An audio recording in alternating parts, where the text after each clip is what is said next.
नमस्कार, आपके साथ मैं हूं समीर अब्बास। कुछ दिन पहले यूक्रेन ने क्रीमिया को लेकर सीक्रेट मिशन तैयार किया और आज अंजाम दे दिया। यूक्रेन ने क्रीमिया के पास तमन पर बहुत बड़ा हमला किया है। यूक्रेनी सेना ने तमन के ऑयल डिपो को ड्रोन से उड़ा दिया है। यह हमला पुतिन के दिल पर हुआ है। तस्वीरें आपके सामने हैं, इसलिए आशंका जताई जा रही है कि रूस बदला भी महाविनाशक अंदाज में लेगा।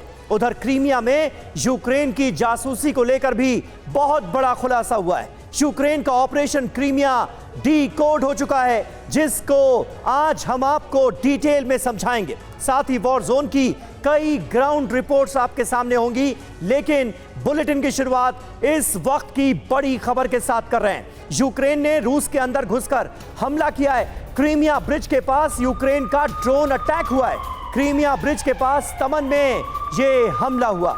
यूक्रेन ने ड्रोन से तमन के ऑयल डिपो को उड़ा दिया।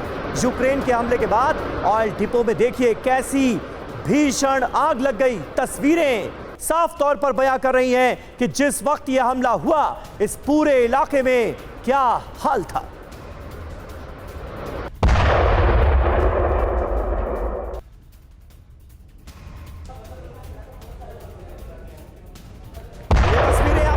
धमाके के बाद की ये तस्वीरें एक एक करके TV9 भारतवर्ष आपको दिखा रहा है। ऑयल डिपो पर हमला बोला गया है और किस तरह से ऑयल डिपो को पूरी तरह से बर्बाद कर दिया गया है। यूक्रेन ने ड्रोन से तमन के ऑयल डिपो को उड़ा दिया है और इस बड़े हमले को अंजाम देने में ज़ेलेंस्की कामयाब रहे।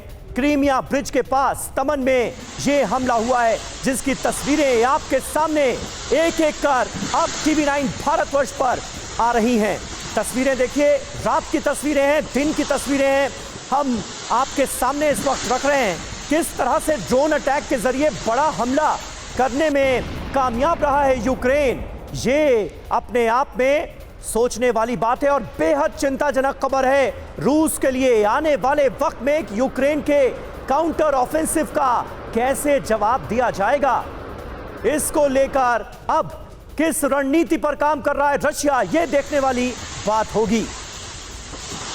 तस्वीरें आपके सामने हैं किस तरह से ऑयल डिपो को पूरी तरह से इस हमले में कर दिया गया है बर्बाद। और यह सब कुछ हुआ कहां? क्रीमिया पर यह अटैक किया गया है, वो क्रीमिया जिसे पुतिन की नाक कहा जाता है। तो यूक्रेन का ऑपरेशन क्रीमिया शुरू हो चुका है। हमले वाली जगह क्रीमिया ब्रिज के बेहद करीब है। क्या यूक्रेन के निशाने पर अब क्रीमिया ब्रिज भी था? यह बड़ा सवाल है। तमन में हमला यूक्रेन के ऑपरेशन क्रीमिया का कहीं हिस्सा तो नहीं? क्रीमिया से रूस को अलग करने की कोशिश तो नहीं? क्योंकि ज़ेलेंस्की खुलेआम ये धमकी दे चुके हैं रशिया को कि हमारा अगला निशाना क्रीमिया होगा और क्रीमिया को एक बार फिर रूसी कब्जे से मुक्त कराना है, ये कहा था ज़ेलेंस्की ने। यूक्रेन के ताजा हमलों के बाद वॉर जोन से एक और बड़ी खबर है। यूक्रेन के साथ सभी फ्रंट लाइन पर रूसी फौज हाई अलर्ट हो गई है। सभी मोर्चों को रूसी सेना ने अपने कंट्रोल में ले लिया है। 9 मई तक रूसी सेना कोई रिस्क लेने के मूड में नहीं है। इन इलाकों में आम लोगों के आने जाने पर सख्ती है। एक और बड़ी खबर, क्रीमिया में रूसी सुरक्षा एजेंसियों का एक्शन भी तेज हो गया है। क्रीमिया में यूक्रेन के इंटेलिजेंस ग्रुप के सदस्य को पकड़ लिया गया। क्रीमिया पर बड़े हमले की साजिश का आरोप है इस शख्स पर। क्रीमिया के पास हमले के बाद अलर्ट पर रूसी एजेंसियां नजर आ रही हैं। देखिए किस तरह से इस शख्स को बड़े हमले की साजिश के आरोप में पकड़ा गया है। उसकी भी तस्वीरें आपको इस वक्त दिखा रहे हैं TV9 भारतवर्ष पर।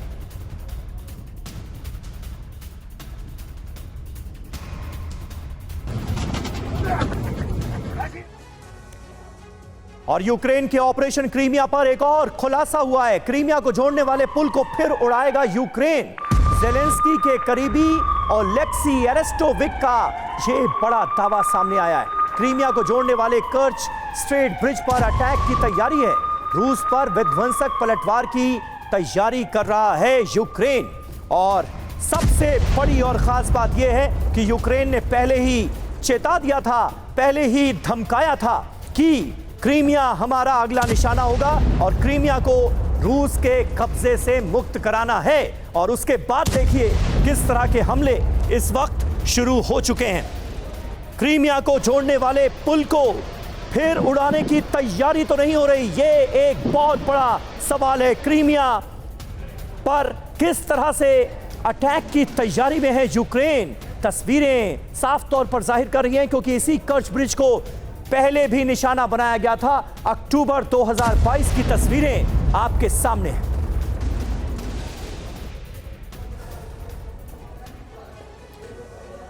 तो देखिए ये कर्च स्ट्रेट ब्रिज हम आपको दिखा रहे हैं, ये कितना अहम है ये जानना जरूरी है। क्रीमिया को रूस से जोड़ता है ये ब्रिज। पुल रूसी कब्जे के सिंबल का प्रतीक माना जाता है। पुल उड़ाने से रूसी सेना को मदद जो पहुंच रही है वो रुक जाएगी। पुल की वजह से यूक्रेन पर रूस को बढ़त मिलेगी। पुल से ही रूस ने सैनिकों को यूक्रेन भेजा था। यूक्रेन पर हमले के बाद प्रमुख सप्लाई रूट यही है जिसे बर्बाद करने की कोशिश में है यूक्रेन। तो ये है वजह। साल 2014 में क्रीमिया पर रूस का कब्जा हुआ था। आप ये जानकर हैरान रह जाएंगे कि महज चंद घंटों के भीतर ही रूसी सेना ने क्रीमिया पर फतेह कर ली थी। यूक्रेनी फोर्स को सरेंडर के लिए मजबूर कर दिया गया था। मगर साल 2023 में उसी क्रीमिया को लेकर भीषण वॉर छिड़ चुकी है। ज़ेलेंस्की हर हाल में क्रीमिया वॉर फ्रंट को जीतना चाहते हैं। बस इसी मिशन के तहत यूक्रेनी सेना क्रीमिया पर ताबड़तोड़ ड्रोन अटैक कर रही है।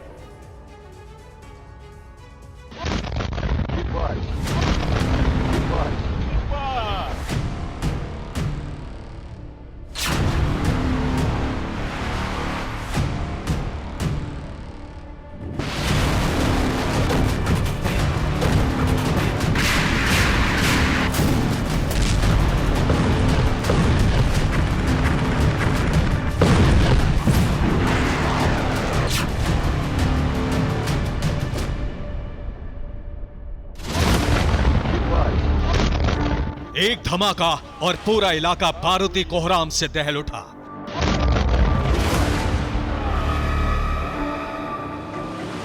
आसमान तक आग का गुबार, धधकती लपटें और चारों तरफ मची अफरा तफरी। खुद इस बात की तस्दीक कर रही है कि ब्लास्ट कितना जबरदस्त और भयावह था।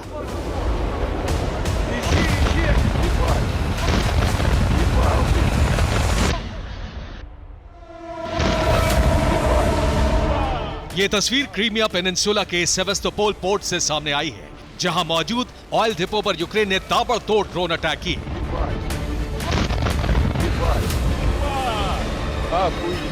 रूसी मीडिया के माने तो यूक्रेन के ड्रोन अटैक के चलते ऑयल डिपो तबाह हो गया। 40,000 टन क्षमता वाले 10 टैंक जलकर राख हो गए। इस ऑयल डिपो का इस्तेमाल रूस की नौसेना करती थी। यह डिपो रूसी फ्लीट के बेड़ों को तेल की सप्लाई करता था। रूस का आरोप है कि यूक्रेन ने आत्मघाती ड्रोन के जरिए सेवेस्तोपोल के इस ऑयल डिपो को खाक किया और इस हमले का मकसद साफ था, काला सागर में रूसी नौसेना की पकड़ को ढीला करना, रूस की ब्लैक सी फ्लीट के जंगी बेड़ों की ऑयल सप्लाई को ठप करना।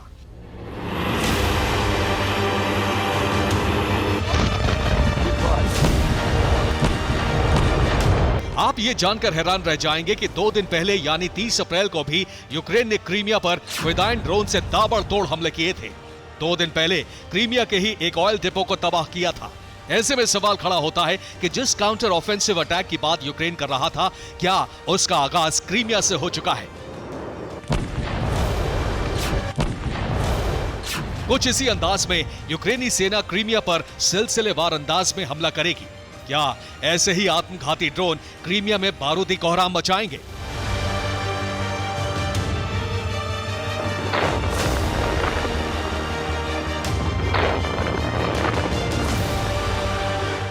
दरअसल बीते कुछ महीनों में क्रीमिया को लेकर यूक्रेन की आक्रामकता इस बात का संकेत तो दे ही रही थी कि आने वाले वक्त में क्रीमिया रूस और यूक्रेन की सेना के बीच फाइनल फ्रंटियर बनेगा।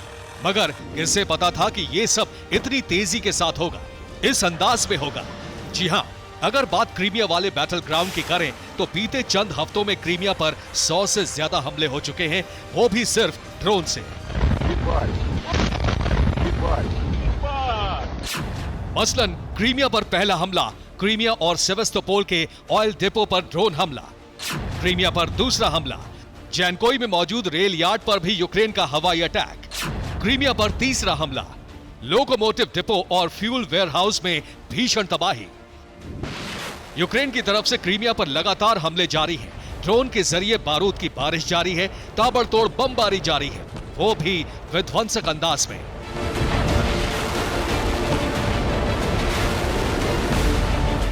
अब सवाल यह है कि आखिर क्रीमिया पर यूक्रेन ने पुतिन की रेड लाइन क्रॉस कैसे की?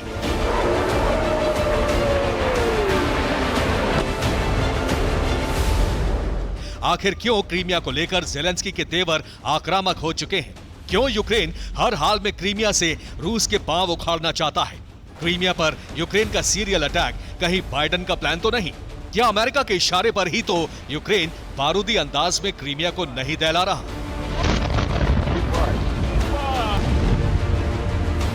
दरअसल ये आशंका इसलिए भी जताई जा रही है क्योंकि एक तरफ यूक्रेन काउंटर ऑफेंसिव प्लान के तहत क्रीमिया पर धावा बोल रहा है, तो वहीं दूसरी तरफ अमेरिका और नेटो के देशों ने ज़ेलेंस्की को गोला बारूद और हथियारों की सप्लाई तेज कर दी है।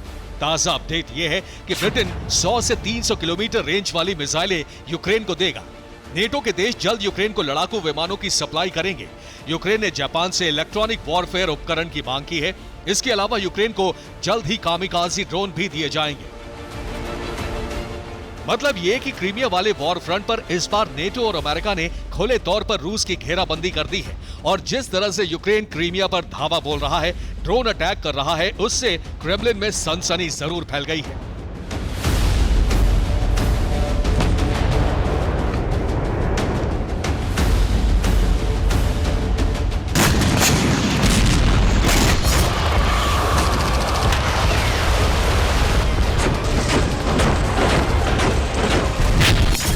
हालांकि क्रीमिया पर यूक्रेन की तरफ से किए गए हमले का पलटवार रूस ने भी किया।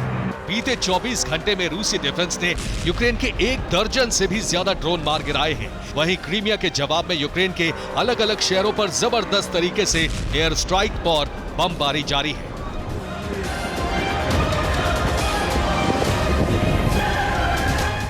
लेकिन ये काफी नहीं है, क्योंकि ब्लैक सी और अजोव सागर के बीच मौजूद क्रीमिया पर मौजूदा कब्जा भले ही रूस का हो, मगर अब क्रीमिया को लेकर भीषण जंग शुरू हो चुकी है। हर हाल में क्रीमिया को यूक्रेन में शामिल करने की होड़ शुरू हो चुकी है। Bureau report, TV9 Bharatvarsh.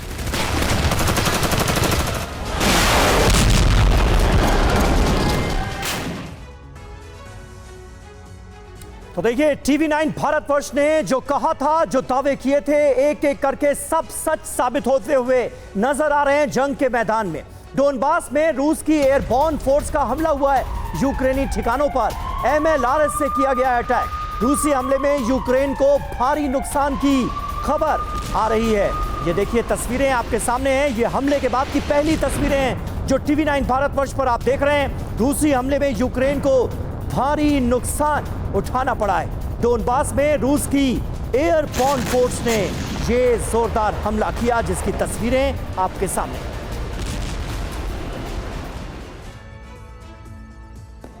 और डोनबास में वर्ल्ड वॉर 2 वाली जगह पर पहुंच गया है TV9 भारतवर्ष, जहां दूसरे विश्व युद्ध के दौरान जमकर नरसंहार हुआ था। डोनबास में 75,000 से ज्यादा सैनिकों के शव आज भी दफन हैं। डोनबास से TV9 भारतवर्ष की ग्राउंड रिपोर्ट अब हम आपको दिखाने जा रहे हैं, क्योंकि हमारे संवाददाता मनीष झा इस वक्त डोनबास के वॉर जोन में ही मौजूद हैं। हम आपको दिखा रहे हैं, देखिए ये जो लोहे के बड़े बड़े 3-3 खंभे आप 2-2 जगह देख रहे हैं, ये दरअसल कोल माइंस के अंदर जाने का रास्ता है और यहीं पर नाजी सेना की तरफ से लोगों को पकड़ कर लाया जाता था और फिर उसे यहाँ शूट करके इस गड्ढे में फेंक दिया जाता था। हम इस वक्त आपको वो गड्ढा दिखा रहे हैं। ये देखिए, ये जो आप देख रहे हैं, ये दरअसल अभी जो 3 लोहे के बड़े खंबे हैं और ऊपर से ये मेटल का बना हुआ है, ये उसी तरह है जैसे एक अमर ज्योति होती है, उसी का एक निशान है। वहीं दूसरी तरफ बड़े से कुएं जैसा बना ये गड्ढा, और उसके भीतर का जो ये गड्ढा है जिसे अब सुरक्षा के लिहाज से बंद कर दिया गया, ये खदान के अंदर जाने का रास्ता होता था। उस समय हिटलर की सेना यहाँ पर, चाहे वो सिविलियन हो, वॉर प्रिजनर्स हो, ऑफिसर्स हो, या पास में बने एक कंसंट्रेशन कैंप से पॉलिटिकल प्रिजनर सबको लाकर यहाँ लाती थी और यहीं पर खड़े करके उसे गोली मार के यहीं गड्ढे में फेंक देती थी। और ये संख्या 1-2 नहीं, बल्कि ये पूरी की पूरी संख्या यहाँ मारे जाने वाले लोगों की 75,000 से 1 लाख तक बताई जाती है। यानी दूसरे विश्व युद्ध के दरमियान जो सबसे बड़े नरसंहार हुए हैं, उनमें से एक जगह ये जगह है, जिस जगह पर कोयले की खदान में 75,000 से 1 लाख तक लोगों को मारकर यहीं पर फेंक दिया गया। उन बॉडीज़ को कभी निकाला नहीं जा सका, क्योंकि खदान के अंदर पानी की वजह से वो अंदर और ज़्यादा चले गए, उन्हें नहीं निकाला जा सका। कुछ एक दर्जन लोगों के शव को आइडेंटिफाई किया गया था, उसे निकाला गया था, और फिर उनके नाम यहाँ देखिए जो हैं वहाँ अंकित हैं। 1941 से 1945 का जो दूसरा विश्व युद्ध, जब सोवियत यूनियन और जर्मनी के बीच में लड़ाई हुई, और उसमें से कुछ बॉडीज़ जो कि निकाली गई यहाँ से, उनके नाम यहाँ पर अंकित है। और बहुत सारे ऐसे लोग जो इस शहर में रहते हैं, जिनके वो परिजन थे, वो सब अपने उन पूर्वजों की आत्मा की शांति के लिए इस मेमोरियल में आते हैं, पुष्पांजलि अर्पित करते हैं। और फिर यहाँ देखिए कि यहाँ पर जो एक मेमोरियल बना हुआ है, ताकि लोग अपने उन पूर्वजों को याद करके यहाँ पर उन्हें श्रद्धा सुमन अर्पित कर सके। और वैसे भी इस वक्त जो ताजा जंग चल रही है वो वर्ल्ड वॉर 2 की याद तो दिला ही रही है। देखिए, ज़ेपोरिजिया से अहम खबर है। ज़ेपोरिजिया में रूस का भीषण हमला हुआ है। रूस के हमले में ज़ेपोरिजिया में जबरदस्त तबाही मची है। ज़ेपोरिजिया में कई घर मलबे में तब्दील हो गए। ये ताजा तस्वीरें हैं जो ज़ेपोरिजिया से सामने आई हैं। ताजा अटैक के बाद देखिए ज़ेपोरिजिया में कैसी तबाही बरपा है।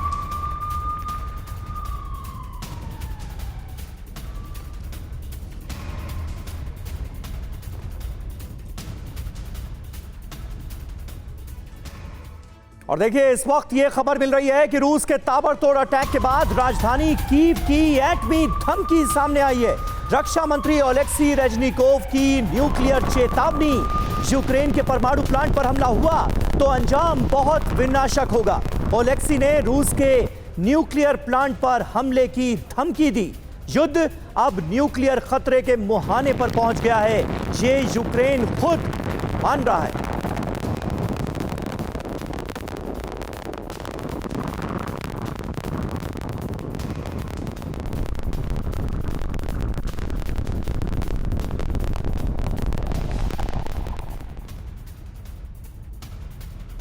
तो बड़ा सवाल हर किसी के जहन में यही है कि क्या न्यूक्लियर वॉर वाकई होने वाली है। यूक्रेन ने रूस के परमाणु प्लांट पर हमले की खुली धमकी दे दी है। ज़ेपोरिजिया प्लांट पर रूसी कब्जे का बदला चाहता है यूक्रेन।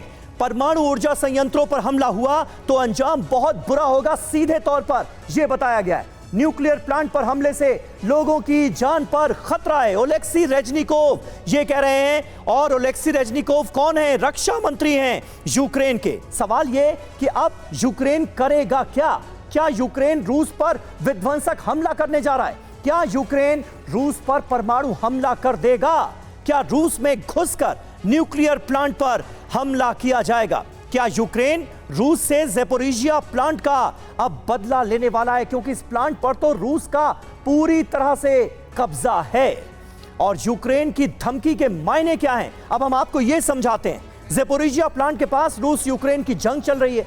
दोनों तरफ से प्लांट के पास हो रही है गोलीबारी। भीषण जंग की वजह से ज़ेपोरिजिया प्लांट पर खतरा है। IAEA भी प्लांट से रेडिएशन के खतरे पर कर चुका है आगाह। न्यूक्लियर प्लांट ठप पड़ने से ब्लास्ट की आशंका बरकरार है और ऐसे में यहां पर जंगी चिंगारियां सुलगती नजर आ रही हैं।